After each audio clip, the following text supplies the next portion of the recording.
Всем привет, друзья, с вами Арлекино, и сегодня у нас новое видео, будет очень важное видео. Вчера обновление было в игре, много чего переделали, много чего улучшили, много чего порезали. То есть сегодня мы это все разберем подробно по полочкам и поговорим даже про подарочные конвертики, которых еще как бы нету, но они будут. Обязательно переходите по ссылочке на сайт, тут много различных событий, гайдов.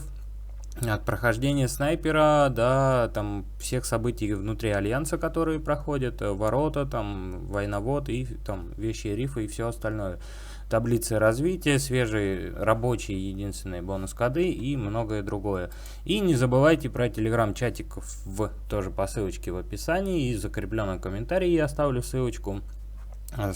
Чатик называется Штормшот, 91 участник, чатик растет, много игроков общается, друг другу помогают, задают вопросы. Очень-очень полезный чат для, в принципе, всех видов игроков, и старых, и новых. И переходим к самой игре. Первое и самое важное, я начал бить крабов, то есть, и я знаю, что многие другие начали тоже бить крабов, пятых. Хотя раньше это было невозможно сделать. Бьется с дирижаблем вот таким вот походом. Т10, Т10, Т9 пехота, да? Пехота даже Т9. Можно сделать стрелки Т9. Ну, вот так.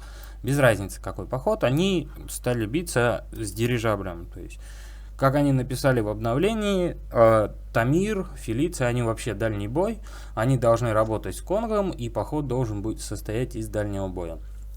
Ну, такой поход не наносит. Я, в принципе, для сравнения сейчас вам покажу атаку с дирижаблем и атаку с Конгом. То есть разница колоссальная. Вот. Пехота теперь не впитывает урон. У героев, у которых были навыки на пехоту и все остальное, их порезали, переэтовали, сделали в здоровье там и все остальное, там в атаку, здоровье и все остальное. То есть такие навыки подробно вы можете ознакомиться в письме, которое прислали разработчики. Там досконально мы ее изучать не будем. Что поменяли в игре? В игре поменяли, то есть вообще целиком базу, которая была. И как они написали, теперь актуальны походы с единым количеством войск. Ну, вообще там либо чисто дальний бой, либо чисто кавалерия, либо чисто пехота. Потому что, типа, нет смысла отправлять пехоту вместе там с дальним боем, как раньше это было. Теперь дальний бой умирает. Но он на самом деле умирает. Я пробовал, проводил атаки в штольне. И дальний бой тоже погибает. И погибает так прям достаточно много. Даже больше, чем пехота, короче, получается. Вот. Пока у меня нету таких походов длинных, я не могу более конкретно протестировать, потому что войск мало. Но могу сказать точно, теперь у нас вот этот треугольничек в любой казарме, да, давайте мы откроем казарму. Вот, давайте. Вот этот вот треугольничек именно сейчас будет работать именно по этому треугольничку, то есть сражение. При встрече равных замков с равными параметрами, примерно плюс-минус, будет выигрывать тот человек, который тип войск побеждает другого. То есть кавалерия будет убивать дальний бой. Если встретятся два равных человека, у одного будет поход с дальним боем, у другого поход с кавалерией. То есть выиграет кавалерия. Ну, то же самое, там пехота сильнее кавалерии и все остальное.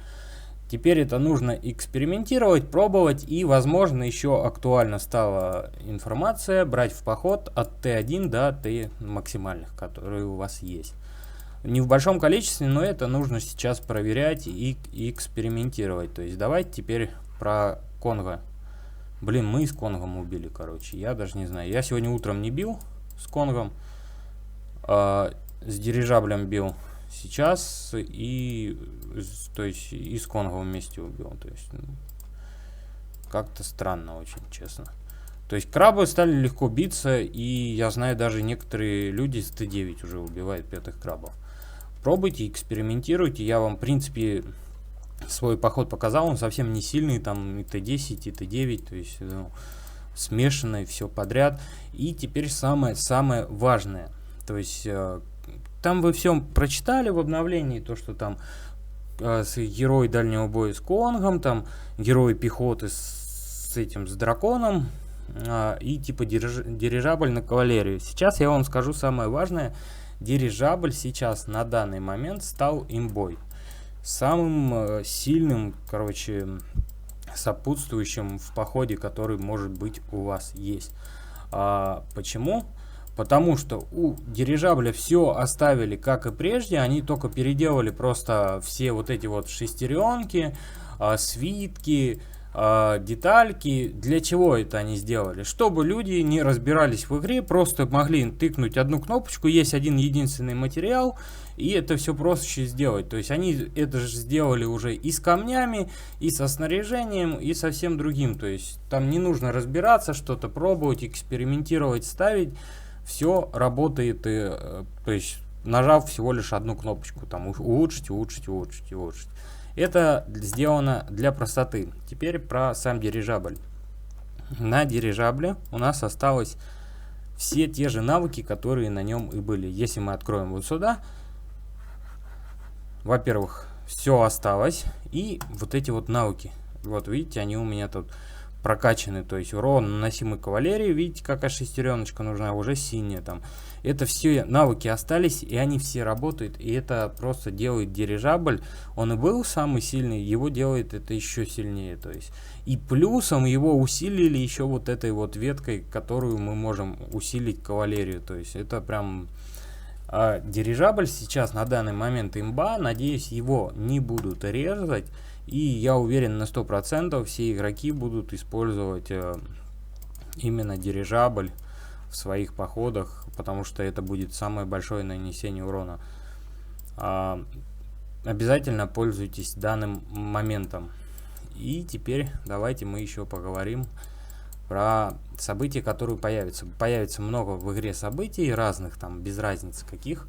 То есть там и купит что-то там похожее. Одни будут жертвовать, другие будут принимать пожертвования. Это все обычные события, они когда придут, вы разберетесь. По поводу подарочных конвертов, единственное, что я могу сказать, из другой игры, ну, которая является основой именно штормшота, его то есть только начали переделывать. В подарочном конверте можно было любому игроку в своем королевстве подарить всего лишь один предмет. Данный конверт стоил, его один раз дали бесплатно в той игре. То есть вот видите, с Конгом не всегда пробивается. Один раз дали в игре в той бесплатно.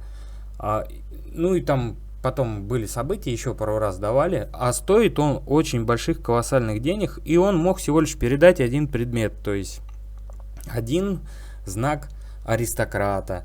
А там одно что-то, короче, понимаете? То есть, если в этой игре будет то же самое, то надежды на подарочные конверты, в принципе, вообще нету.